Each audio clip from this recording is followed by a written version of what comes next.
Indonesia Pagi bersama saya Mario Sarong. Saudara, 17 hari pencarian akhirnya Syafiq Ri dan Ali Razan, pendaki asal Magelang yang hilang di Gunung Slamet, ditemukan.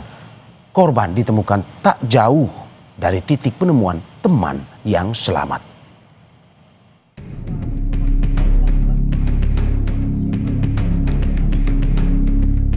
Syafiq Ri dan Ali Razan, pendaki asal Magelang yang hilang sejak Desember 2025, akhirnya ditemukan.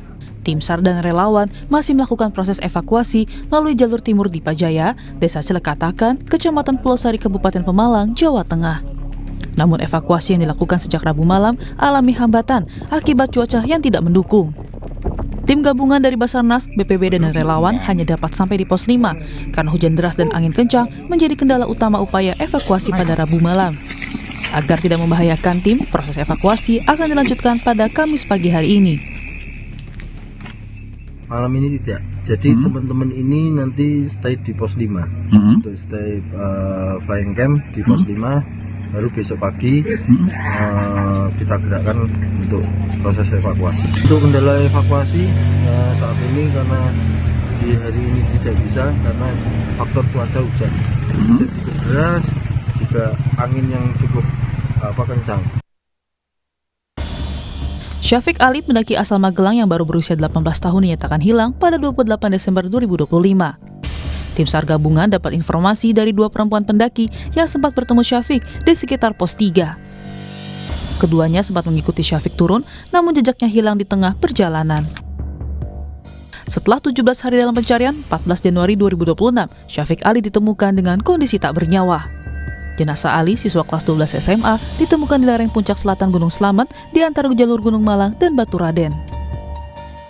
Korban pendaki Syafiq Ri dan Ali Razan diketahui masih bersama rekannya saat mendaki Gunung Slamet melalui jalur di Pajaya pada 28 Desember 2025. Korban dan rekannya sempat beristirahat di pos 5, lalu korban Syafiq turun meminta bantuan karena rekannya mengalami kram. Setelah berpisah, korban Syafiq hilang kontak. Pencarian oleh tim SAR, relawan dan orang tua korban pun ikut turun memantau hingga akhirnya Syafiq ditemukan meninggal dunia. Menurut tim penyelamat, korban Syafiq diduga mengalami hipotermia atau kedinginan ekstrim.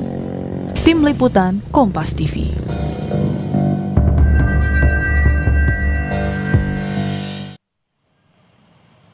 Informasi terkini terkait evakuasi jenazah pendaki Gunung Slamet yang ditemukan meninggal dunia, kita tanyakan langsung kepada relawan Wanadri, Ari Afandi, melalui sambungan daring. Selamat pagi, Mas Ari. Selamat pagi, Mas Mario. Terima kasih, Mas Ari, sudah bergabung di Sapa Indonesia Pagi pada hari ini. Mas, kalau kita lihat dari informasi bahwa jenazah sudah ditemukan, apakah evakuasi sudah selesai atau masih terus dilanjutkan hari ini, Mas? Untuk evakuasi untuk hari ini masih dilanjutkan. Ya. Karena memang kemarin pada pukul 10.49 ditemukan, itu masih dalam proses pengemasan, dibungkus agar rapi dan dibawa ke bibir Punggungan untuk bisa pagi dievakuasi ke Punggungan menuju titik yang direncanakan untuk evakuasi. Demikian. Oke, berarti evakuasi ini langsung diantarkan ke keluarga atau dibawa ke rumah sakit, Mas, jenazahnya? Untuk rencana evakuasi ini akan diantarkan langsung ke keluarga dan dibawa ke rumah sakit. Dari rencana kemarin yang sudah dimusyawarahkan di base camp di Pajaya. Demikian, Mas Mario. Oke, evakuasi lanjutan ini saya dengar ada kendala karena cuaca yang tidak mendukung di sekitar wilayah evakuasi. Betul seperti itu, Mas? Betul, betul, Mas Mario. Di hari Rabu, pada saat penemuan dari teman-teman pencari, itu tim Ban Pentol, ya, nama kami sebutkan Ban Pentol tadi, Bantuan Pencarian dan Pertolongan. Ya, jadi itu memang terjadi cuaca yang memang sangat buruk. Pukul 15.00 sudah selesai pengemasan, survivor dikemas dengan rapi dan cuaca sangat buruk, hujan, angin kencang serta kabut. Demikian, Mas Mario. Oke, Mas, kita kembali ke beberapa hari sebelum akhirnya ditemukan jenazah tersebut. Bagaimana proses yang berlangsung? Benarkah dalam proses pencarian ini menemukan ya begitu banyak kendala, begitu banyak hambatan? Betul, Mas Mario. Jadi memang pencarian ini adalah pencarian tahap kedua. Pencarian tahap kedua yang sebelumnya sudah dilakukan sama teman-teman Basarnas. Jadi di tahap pertama itu sekitar 10 hari pencarian itu nihil. Jadi pencarian pertama ditutup. Kami dari tim relawan, seluruh gabungan dari pencinta alam, Mapala dan relawan-relawan yang ada itu mulai melakukan pencarian di hari ke-13. Di hari ke-13. Dari hari ke-13 kita mulai pencarian, masuk ke Basecamp di Pajaya, membuat struktur organisasi SAR. Kami putuskan melakukan tahap 2 dibuka di bawah koordinasi dari Wanadri. Di bawah koordinasi dari Wanadri yang membackup seluruh kebutuhan operasional dari operasi SAR Syafik Ali ini. Demikian. Oke. Mas Oke, Mario. Mas, berapa personel untuk 13 hari ini di tahap 1 dan tahap 2? Jumlahnya berapa? Untuk tahap 1 kemarin yang terdengar saya kurang paham, lebih kurang 100.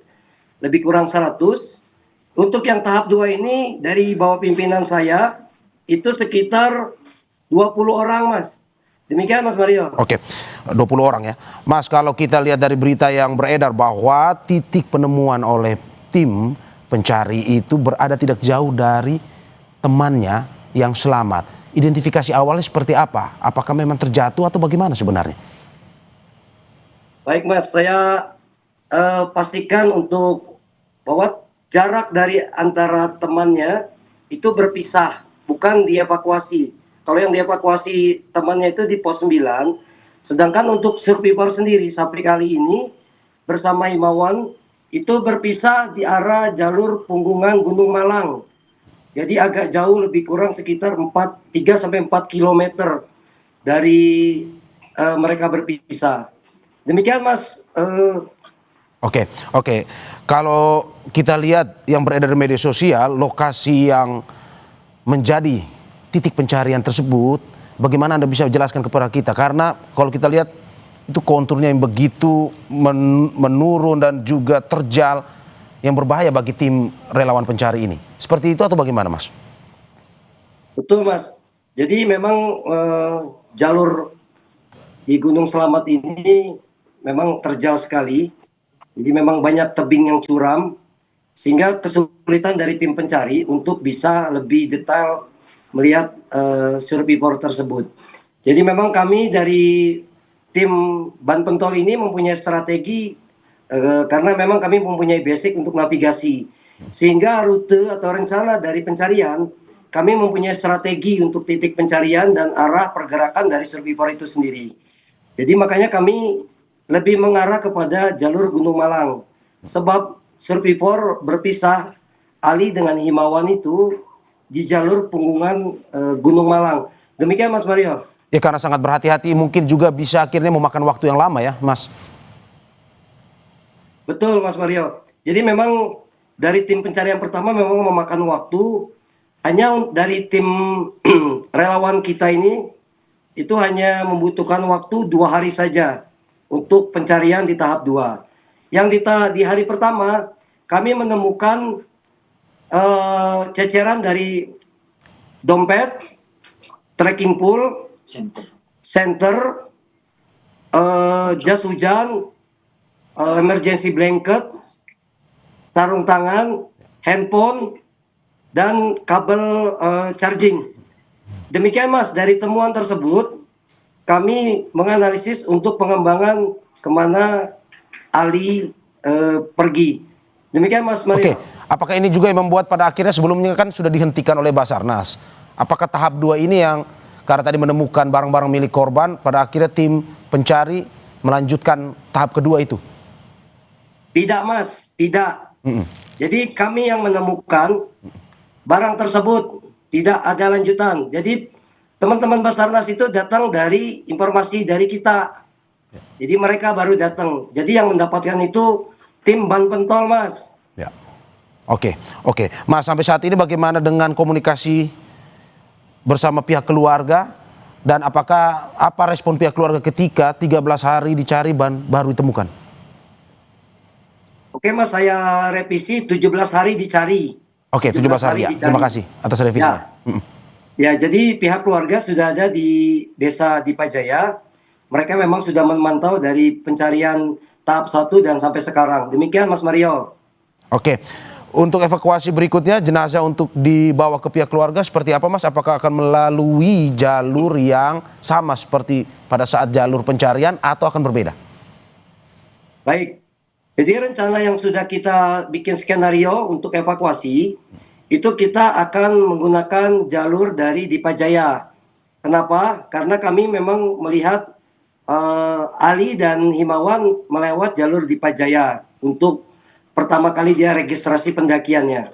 Memang agak jauh ya, jalur menuju Dipajaya dari titik temuan itu bisa memakan waktu 2 jam sampai bertemu dengan jalur Dipajaya.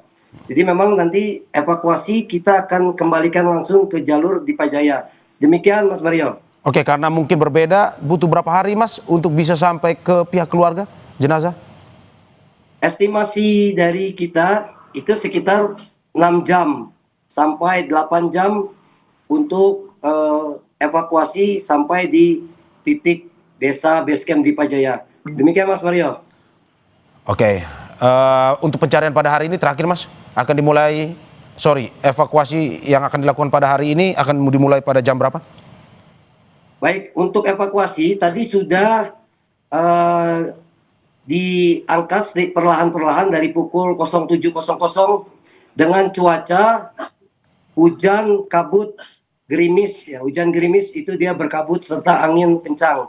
Demikian ya. Mas Mario. Oke, terima kasih Ari Avandi, relawan Wanadri atas informasinya dan juga pernyataannya di Sapa Indonesia Pagi pada hari ini. Dan juga kita berterima kasih kepada seluruh tim pencari yang melakukan pencarian selama 17 hari ini.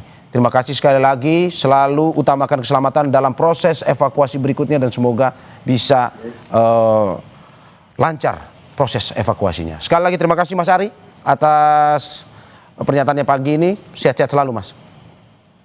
Terima kasih Mas.